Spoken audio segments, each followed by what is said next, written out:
Ajeng Semeng, kini saatnya saya Dana Paramita mengantarkan sejumlah berita dari Bali.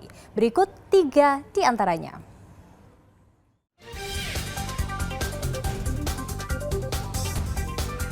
Jumlah penderita DBD di Kabupaten Bangli terus meningkat.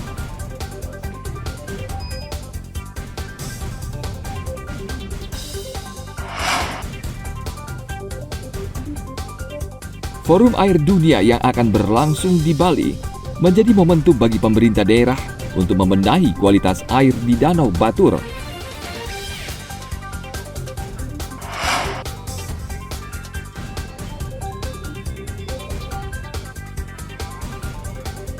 Anak-anak di Gianyar tertarik belajar dalang.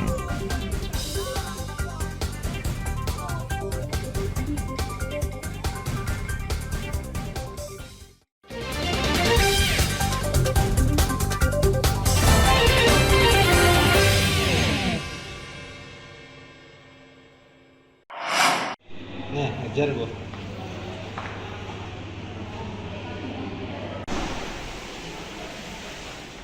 Jumlah penderita DBD di Kabupaten Bangli terus meningkat.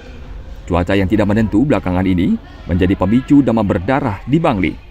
Sejak awal Januari, jumlah kasus demam berdarah terus bertambah dan hingga bulan April jumlahnya lebih dari 50 kasus. Peningkatan yang paling menonjol terjadi di kawasan kota Bangli. Dari bulan Desember.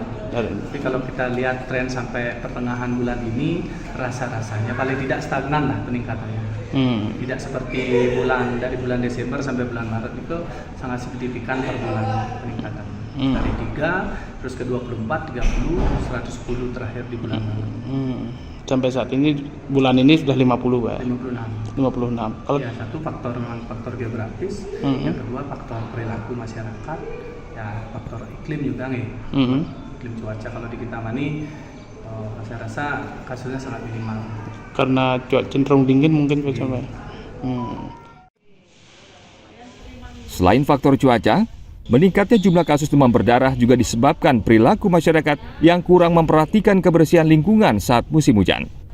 Dinas Kesehatan Kabupaten Bangli mengimbau masyarakat lebih waspada dan menerapkan 3M, yakni menguras, menutup, dan mengubur agar jentik nyamuk penyebab demam berdarah tidak berkembang biak. Tim Liputan melaporkan dari Kabupaten Bangli.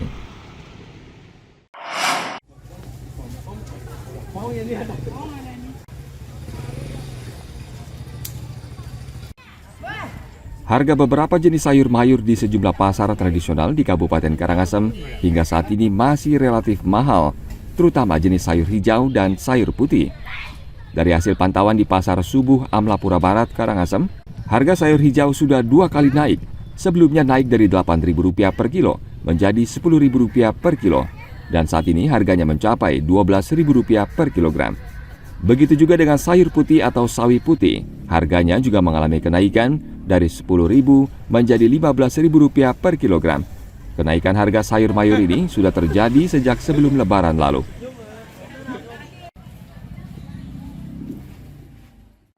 Di harga 12.000 sayur hijau, sayur putih di harga 15. Sebelumnya? Sebelumnya harga 10.000, ada kenaikan, semua naik sayur-sayuran. Kendati harga sayur mayur mengalami kenaikan, namun sejauh ini pasokan kedua jenis sayuran ke pedagang pasar relatif cukup banyak. Pedagang biasanya membeli sayur mayur di Pasar Baturiti Tabanan karena kualitas yang bagus dan harganya relatif lebih murah.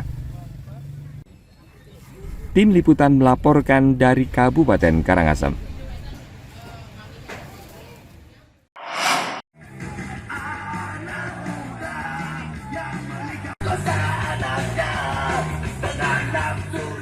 Buruh dan mahasiswa yang tergabung dalam Federasi Serikat Pekerja Mandiri Rabu lalu berunjuk rasa saat peringatan Hari Buruh yang jatuh setiap tanggal 1 Mei. Massa mendatangi kantor Gubernur Bali yang mendapat penjagaan ketat dari aparat keamanan dan pecalang.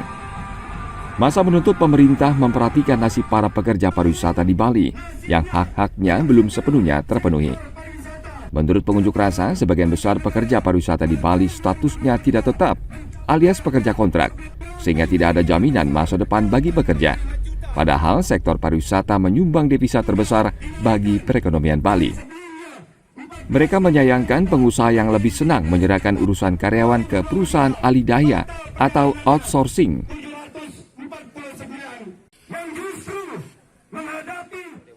Hapuskan sistem kerja kontrak, itu yang menjadi hal utama. Banyak memang. Ya, kalau kita bicara banyak, tentu saja itu nanti partai lapangan. Kita lihat. Karena sekarang hampir hubungan kerja itu berubah 100 derajat, ya. Dengan apa? Dengan adanya menjadi kerja kontrak. Kalau dulu kan sistemnya probation 3 bulan, status permanen. Kalau sekarang apa? Mereka menjadi kontrak. Kalau nggak kerja harian, ya kontrak bisa bulanan, bisa tahunan. Pengunjuk rasa menuntut pemerintah mencabut Omnibus Law tentang Cipta Kerja dan mengganti undang-undang yang berpihak pada keadilan dan kesejahteraan rakyat.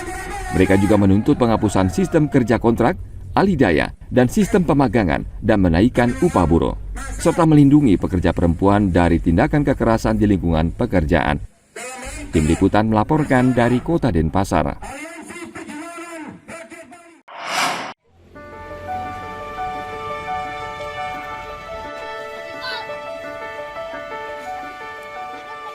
Komunitas pencinta makanan vegetarian Govinda's Kitchen membagikan 2.000 porsi makan gratis untuk masyarakat di Kabupaten Buleleng, Rabu 1 Mei 2024.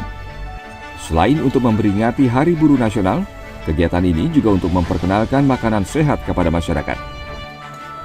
Kegiatan berlangsung di Jalan Udayana Singaraja. Makanan dibagikan kepada warga yang kebetulan melintas. Ratna Kanaya, salah satu anggota komunitas, mengatakan, kegiatan rutin sebenarnya untuk memberikan apresiasi kepada perjuangan buruh yang bekerja keras mencari nafkah untuk keluarga. Ketika kami mendengar tentang buruh, itu mengingatkan kami tentang sebuah proses, sebuah dharma atau kewajiban dari umat manusia, bahwa setiap manusia itu eksistensinya itu dengan bekerja, beraktivitas. Jadi dalam proses kerja itu ada perjuangan. Nah, di titik itu kami melihat bahwa setiap orang itu berjuang. Nah, untuk itulah kami di titik itu kami ingin mengapresiasi, ingin mengekspresikan rasa terima kasih, rasa syukur kami, apresiasi kami terhadap perjuangan setiap orang dengan cara berbagi. Itu sebetulnya.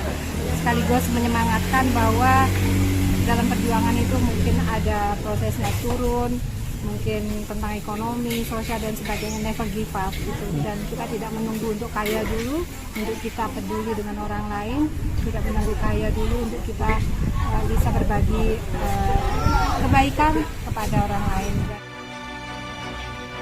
Menu makanan terdiri dari nasi goreng rempah, tempe tahu, dan terong geprek dengan sayur salad. Selain makanan, warga juga mendapatkan minuman es serta teh herbal. Makanan yang dibagikan terbuat dari kacang-kacangan dan buah-buahan dan langsung dimasak di tempat. Tim Liputan melaporkan dari Kabupaten Buleleng.